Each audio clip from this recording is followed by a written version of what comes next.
ജനവാസ മേഖലയിലേക്ക് ഉൾപ്പെടെ പാകിസ്ഥാൻ ആക്രമണം ഉണ്ടാവുകയാണ്. അവിടെ ഈ ഡ്രോണുകൾ വീണാൽ പൊട്ടിത്തെറിക്കുന്ന ഡ്രോണുകളുടെ ശേഷി കൊണ്ട് തന്നെയാണ് ഒരാൾക്കിപ്പോൾ അതീവ ഗുരുതരാവസ്ഥയിൽ ഒരു സ്ത്രീ ആയിരിക്കുന്ന സാഹചര്യമുള്ളത്. രണ്ടുപേരുടെ നിലയും അത്ര നിസ്സാരമെന്ന് പറഞ്ഞ് നമുക്ക് തള്ളിക്കളയാനാവുന്ന സാഹചര്യമല്ല എന്നുള്ളതാണ് മനസ്സിലാക്കുന്നത്. എന്തായിരിക്കും ഇപ്പോൾ സംഭവിക്കുന്നത് എന്നുള്ളതാണ്. ഏതു തരത്തിൽ ഇന്ത്യ ഒരു പക്ഷേ പതുങ്ങുന്നത് അല്ലെങ്കിൽ ഇത്തരത്തിലുള്ള വിവരങ്ങൾ നമ്മളിലേക്ക് എത്താത്തതായിരിക്കുമോ? എന്തായിരിക്കാം സംഭവിക്കുന്നത്?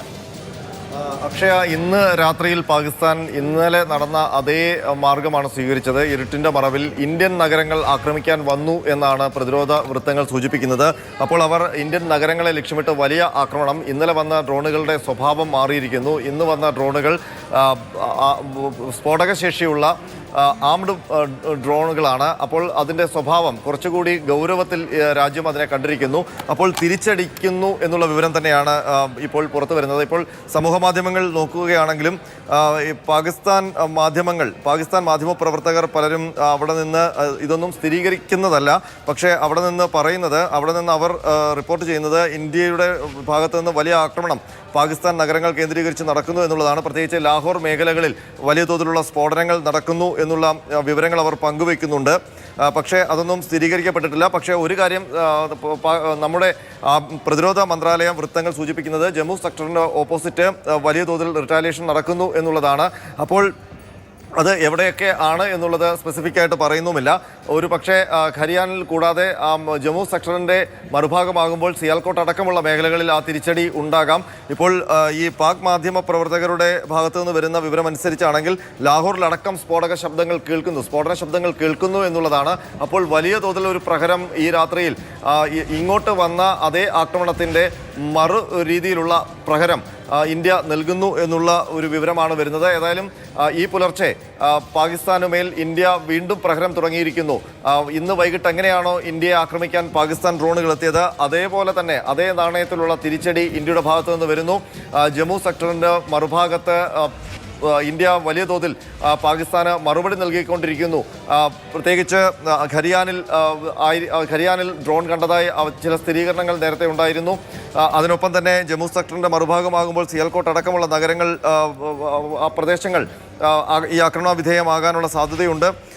അതിനൊപ്പം തന്നെയാണ് ലാഹോർ അടക്കമുള്ള സ്ഥലങ്ങളിൽ സ്ഫോടക ശബ്ദങ്ങൾ കേട്ടു എന്നുള്ള വാർത്തകൾ വരുന്നത്.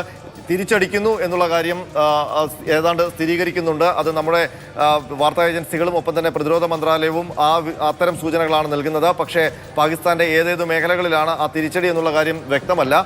പക്ഷേ നമ്മുടെ നഗരങ്ങളെ ലക്ഷ്യമിട്ടാണ് ഇന്ന് പാകിസ്ഥാൻ്റെ ഡ്രോണുകൾ വന്നത് എന്നുള്ള കാര്യം പ്രതിരോധ മന്ത്രാലയം സ്ഥിരീകരിക്കുന്നുണ്ട്. അത് അപകടകരമാണ്.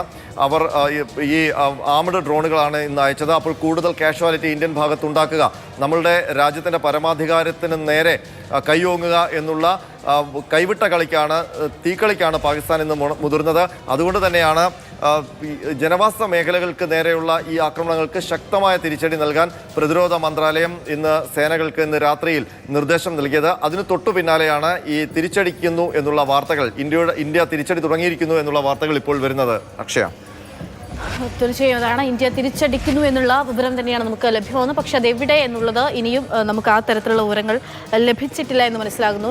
ജമ്മു സെക്ടറിന് മറുഭാഗത്താണ് ഇപ്പോൾ ഇന്ത്യയുടെ തിരിച്ചടി ഉണ്ടാകുന്നത്, ഇന്ത്യയുടെ പ്രത്യാക്രമണം പാകിസ്ഥാന് നേരെ ഉണ്ടാകുന്നത്. പാകിസ്ഥാൻ ഇന്ന് 26 കേന്ദ്രങ്ങൾ ലക്ഷ്യമിട്ടുകൊണ്ടാണ് ഇന്ത്യക്ക് നേരെ ആക്രമണം നടത്തിയത്, ഡ്രോണുകൾ വർഷിച്ചത്.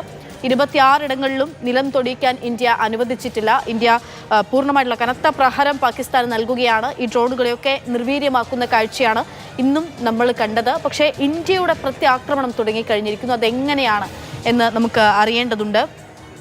മറ്റൊന്ന്, ഈ അന്താരാഷ്ട്ര മറ്റ് ലോകരാജ്യങ്ങളൊക്കെയും ഈ വിഷയവുമായി ബന്ധപ്പെട്ടുകൊണ്ട് സമാധാനം വേണമെന്നുള്ള ആവശ്യം മുന്നോട്ട് വയ്ക്കുന്നുണ്ട്. അമേരിക്ക ഇന്നും ഈ വിഷയത്തിന്മേൽ ഇടപെടുകയാണ്, സംഘർഷം അവസാനിപ്പിക്കണമെന്ന് ആവശ്യപ്പെടുന്നുണ്ട്. പാകിസ്ഥാനിൽ സൗദി നേരിട്ടെത്തി സൗദിയുടെ ഫോറിൻ മിനിസ്റ്റർ, വിദേശകാര്യമന്ത്രി പാകിസ്ഥാൻ പ്രധാനമന്ത്രിയായി ഉൾപ്പെടെ ചർച്ച ചെയ്യുകയും സംസാരിക്കുകയും ചെയ്തൊരു സാഹചര്യം ഉണ്ടാവുന്നുണ്ട്. എന്തായാലും ഇതൊരു വലിയൊരു രൂക്ഷമായിട്ടുള്ള അവസ്ഥയിലേക്ക് തന്നെ എത്തിയിരിക്കുന്നു എന്ന് നമ്മൾ മനസ്സിലാക്കേണ്ടതുണ്ട്. ഇന്നലെ രാത്രി പോലെ തന്നെ ഇന്ന് രാത്രിയും കടന്നു പോകുന്നു എന്ന് മനസ്സിലാക്കാം.